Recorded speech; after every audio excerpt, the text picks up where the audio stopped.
My name is Dr. Andrew Tunks. I'm the Exploration Director for Wits Mining. We're an Australian junior explorer and recently Australia's probably newest gold producer, producing gold from the Witwatersrand Basin on the Central Rand, the home of the world's greatest gold deposits.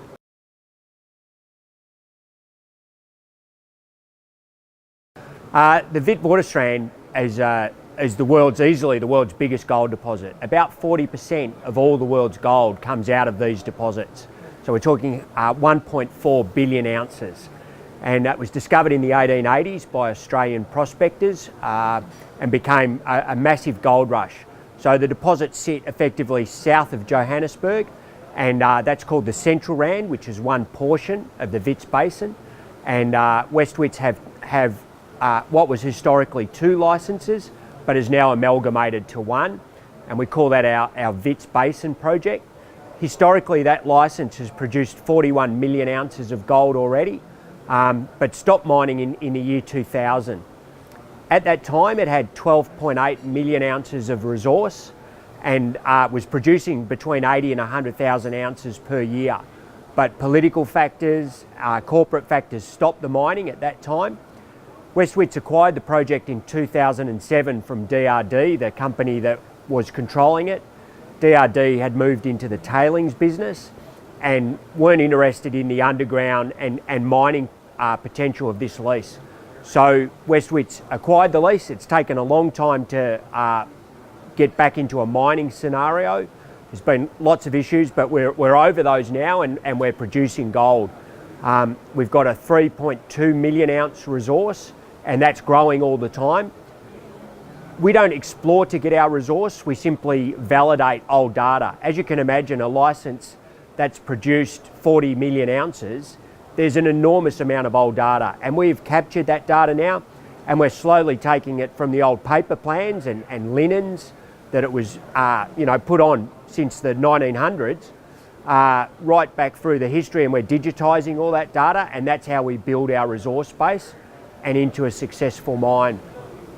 The one point I'd like to make that I think people don't understand about the Wits, everyone knows that it's got a lot of gold, and I was victim of this myself.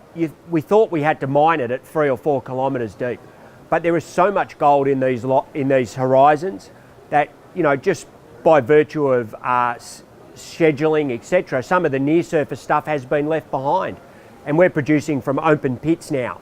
Again, historically, old-scale miners went directly underground and they left the near-surface material. It was not of interest to them. As Australians, we're all open pit champions, and so we're mining from open pits. Small production at the moment, but that will be scaling up over the next few months.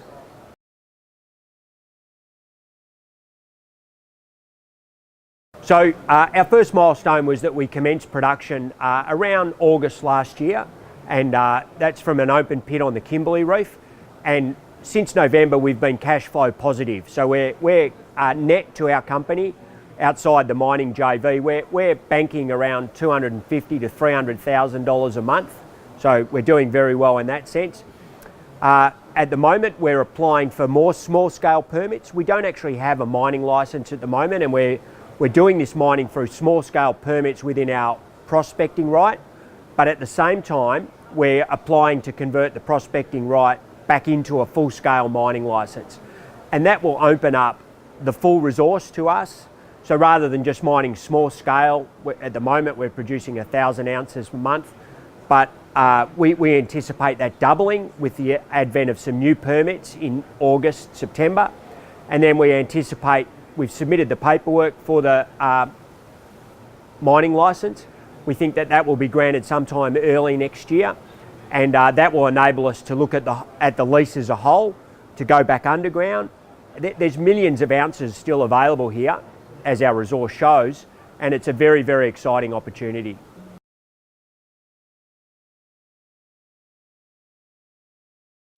The chairman is Michael Quinert. He's an Australian lawyer, and he's had a very long history in South Africa.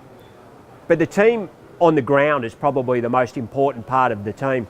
When West Wits acquired this project, they didn't understand the data that was available. And they probably wasted quite a few years trying to recreate, re-explore, drill holes, when really what they needed to do was connect with the people who'd originally mined this. And so through a chance meeting in Johannesburg, we met some of the guys who had been the chief geologists at the mine when the mine was operating from the year, in the year 2000.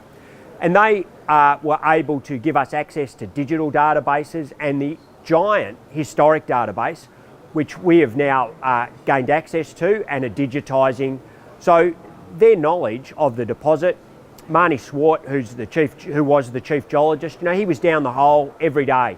He knows this ore body very intimately, and he's been a huge driver of our success. So that's a group of consultants in Johannesburg called Shango Consultancy, and we work arm in arm with them, a legal team in Joburg, and also our mining team to bring this project together into production.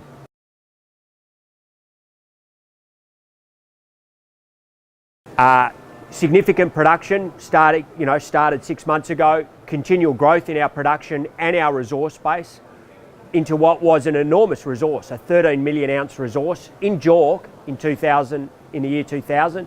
We're converting that back into the JORC 2012 scheme as we go. And so our goal is very much to become a mid-tier gold producer. And we're on the world's best gold field. There's no geological risk here. These ore deposits are well known and well established. We simply have to execute our plan, which is first of all open pit and then reopening some of the historically very high grade underground areas.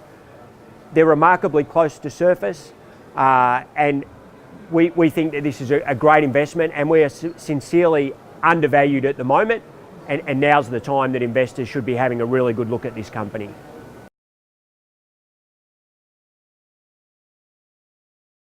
We love one-to-one. I've been coming to one-to-one for a long time with other companies, and now with Wits. We were in Cape Town one-to-one. We're going to London soon. We feel it's a unique opportunity to engage directly with